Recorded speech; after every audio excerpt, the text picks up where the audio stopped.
Baik, selamat pagi dokter. Perkenalkan, nama saya Dr. Fajro Kuncoro Jati dengan NIM terakhir 001 sebagai perwakilan SGD A1. Di sini saya akan mendemonstrasikan pemeriksaan nervus cranialis, terutama nervus cranialis 7 kepada pasien. Baik Bapak, perkenalkan, nama saya Dr. Jalu. Saya dokter yang berjaga pada poliklinik hari ini. Bisa dibantu dengan Bapak siapa? Nama saya Kenny dokter. Oke, Bapak Kenny. Untuk umurnya Bapak? 25 tahun dokter. Untuk pekerjaan sehari-hari? Karyawan dokter. Oke, baik Bapak Kenny. Ada yang bisa saya bantu Bapak? Dari kemarin kayaknya pipi kanan saya mati rasa dokter. Oh, pipi kanan ya Pak. Apakah Bapak sudah pernah melakukan tes nervus cranialis 7 sebelumnya? Belum dokter. Nih Bapak, karena Bapak mengalami kelemahan pada pipi sebelah kanan ya Pak, saya curiga Bapak mengalami abnormalitas pada nervus cranialis 7. Karena Bapak juga belum pernah melakukan pemeriksaan, saya akan melakukan pemeriksaan nih Pak. Nanti pada pemeriksaan nanti Bapak mungkin terasa kurang nyaman karena saya akan sedikit memegang dan juga menetesi pada lidah Bapak. Apakah Bapak bersedia? Tidak apa-apa dokter. Nih, karena Bapak bersedia, silakan Bapak duduk rileks di sini sembari saya menyiapkan alat dan cuci tangan. Baik, kemudian saya akan menggunakan hand wrap dan saya akan menggunakan prosedur cuci tangan prosedural, dan saya akan menggunakan handscoon dan juga menggunakan masker.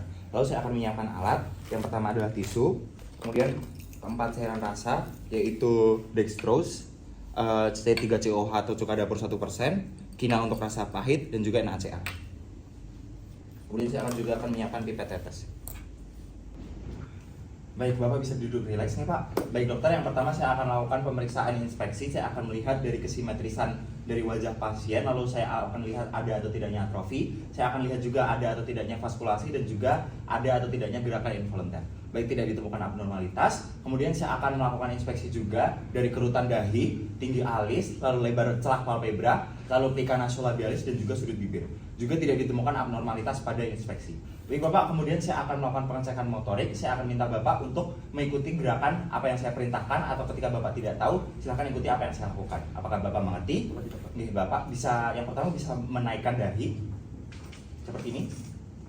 Baik, bisa menaikkan alis. Baik, Bapak bisa menutup mata. Kemudian saya izin ya Pak, silakan ditahan untuk menutup mata. Saya akan izin untuk sedikit mengangkat dari mata Bapak. Baik, pasien bisa menahan kelopak matanya, artinya tidak ditemukan kelemahan pada levator palpebra. Kemudian Bapak bisa sedikit mencucu seperti ini. Baik, bisa meringis. Baik, Bapak lalu bisa menggembungkan pipinya. Baik, kemudian saya akan melakukan penekanan. Saya pastikan tidak ada kelemahan pada salah satu sisi, ditandai dengan tidak ada keluarnya udara. Baik, ditemukan sedikit kelemahan pada pipi sebelah kanan. Baik, Bapak bisa rileks kembali. Kemudian saya akan melakukan pengecekan dari sensorik dengan menggunakan penetesan pada rasa pada lidah pasien. Baik Bapak, nanti mungkin terasa sedikit kurang nyaman nih Pak, saya akan sedikit meneteskan rasa-rasa ini ke lidah Bapak. Nanti silahkan Bapak untuk menunjukkan kepada label yang sudah saya sediakan di sini untuk rasa yang Bapak rasakan. Nanti silahkan Bapak menjulurkan lidahnya, silahkan Bapak untuk jangan ditelan, jangan berbicara, dan jangan memasukkan lidahnya. Nanti setelah saya tetesi, saya akanlah menggunakan tisu. Apakah Bapak mengerti? Oke, baik, Bapak bisa menjulurkan lidahnya. Kemudian saya akan mengambil cairan secara random. Saya akan meneteskan pada 2/3 anterior lidah pasien dan juga pada sisi kanan dan juga sisi kiri. Baik Bapak, apakah terasa? Bisa ditunjuk Bapak yang mana? Baik, kemudian saya akan lap lidah pasien menggunakan tisu. Izinnya Bapak. Kemudian saya akan buang ke tempat sampah medis. Kemudian saya akan lakukan pemeriksaan kepada seluruh cairan yang digunakan. Baik, untuk pemeriksaannya sudah selesai Bapak. Bisa ditutup kembali mulutnya. Baik, tidak terdapat kelemahan atau gangguan pada pemeriksaan sensoris. Kemudian saya akan melakukan pemeriksaan viserosensorik menggunakan kertas lakmus dan menggunakan metode shimmer test. Saya akan mengambil satu lembar kertas lakmus.